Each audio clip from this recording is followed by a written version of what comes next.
पञ्चादशः सर्गः सीतादर्शनम्।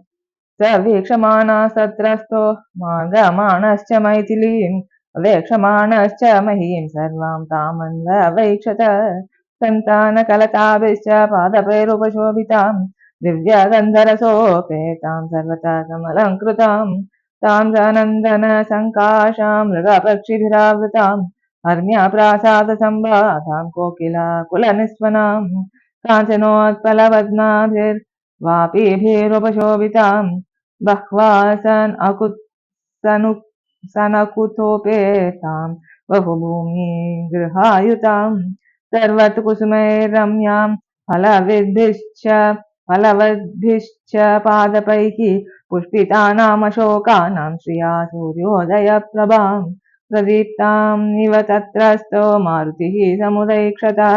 निष्पत्रशाखां विहगैः क्रियमाणां निवासकृत् विनिष्पतद्भिः शतशश्चित्रैः पुष्पावतंसकैः अमूलपुष्प निशितैरशोकैः शोकनाशनैः पुष्पभारातिभारैश्च वृषद्भिरिव मेदिनीं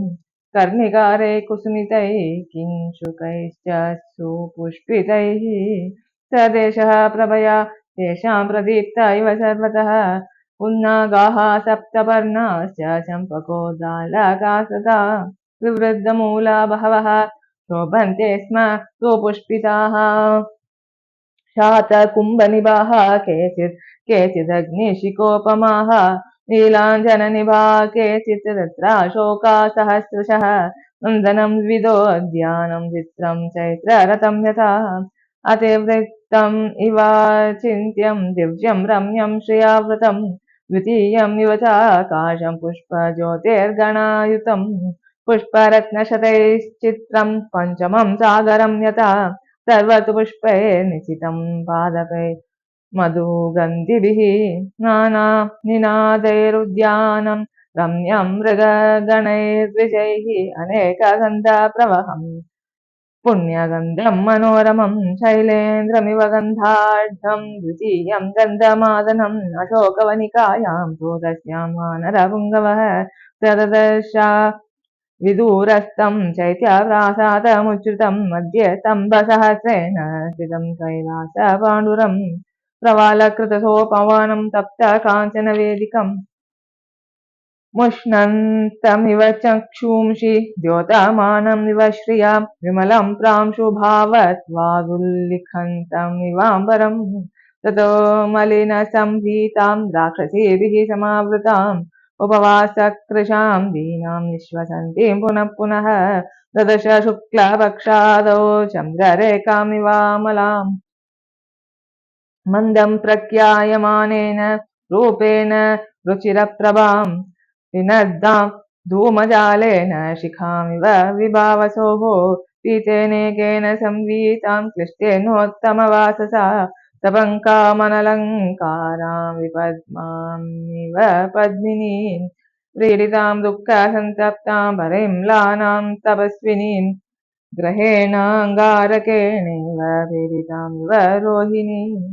अश्रुपूर्णमुखीं दीनां कृशां मनशनेन च शोकध्यानपरां दीनां नित्यं दुःखपरायणां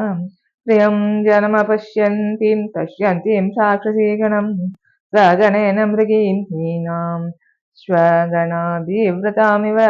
नीलनागाभयावेण्या जगनं गतयैकया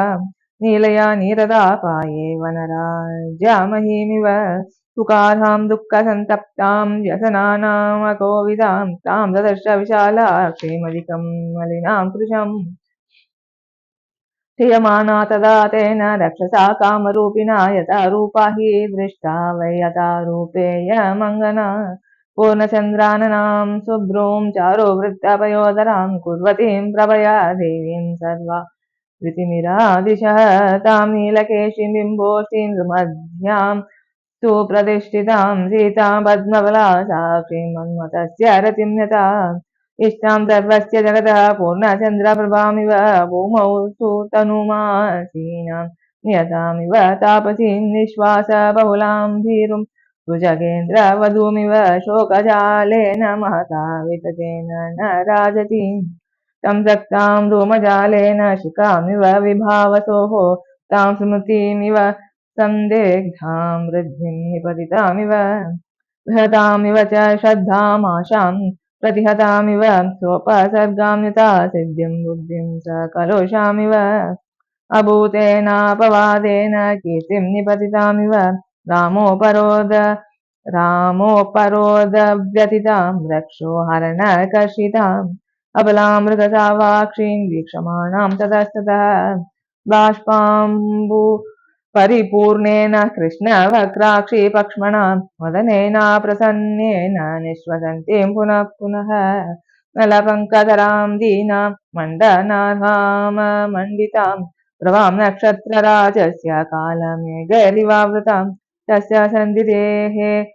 सन्दिदिहे बुद्धिर्मुहुः सीतां निरीक्षतु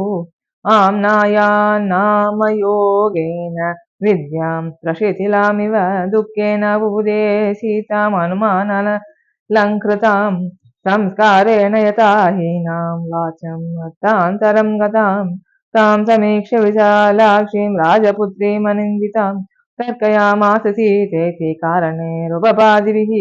वैदेह्यानि चाङ्गेषु तदा रामोऽन्वकीर्तयत् तान्याभरणजालानि शाकाशोभीन्यलक्षयत् सुकृतौ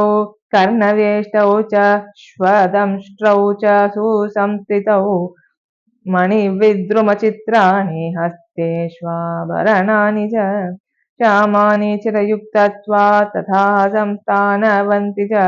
तान्येवैतानि मन्येऽहं यानि रामोऽन्वकीर्तयत्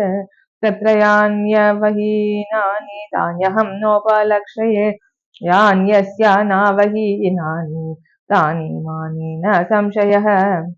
पीतं कनकपट्टाभं स्रस्तं तद्वसनं शुभम् उत्तरीयं नगासक्तं तदा दृष्टं प्लवङ्गमैः भूषणानि च मुख्यानि दृष्टानि धरणीतले अनयैवापविद्धानि स्वनवन्ति महान्ति च इदं चिरगृहीतत्वाद्वसनं पृष्टवत्तरम् तथापि नूनं तद्वर्णं तथा श्रीमद्यतरत् इयं कनकवर्णाङ्गी रामस्य महिषी प्रिया प्रणष्टापि सती यास्य मनसो न प्रणश्यति इयं सा यत्कृते राम चतुर्भिः परितप्यते कारुण्येन नृशंसेन शोकेन मदनेन च स्त्रीप्रणष्टेति कारुण्यादाश्रितेत्यादृशंस्यतः पत्नी नष्टेति शोकेन प्रियेति मदनेन च अस्य देव्या यथा रूपम् अङ्गप्रत्यङ्गसौष्ठवम्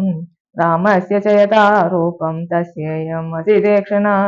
अस्य देव्या मनस्तस्मिंस्तस्य चास्यां प्रतिष्ठितम् तेनेयं स च धर्मात्मा मुहूर्तमपि जीवति दुष्करं कृतवान् रामो हीनो यदनया प्रभुः धारयत्यात्मनो देहं न शोकेनावसीदति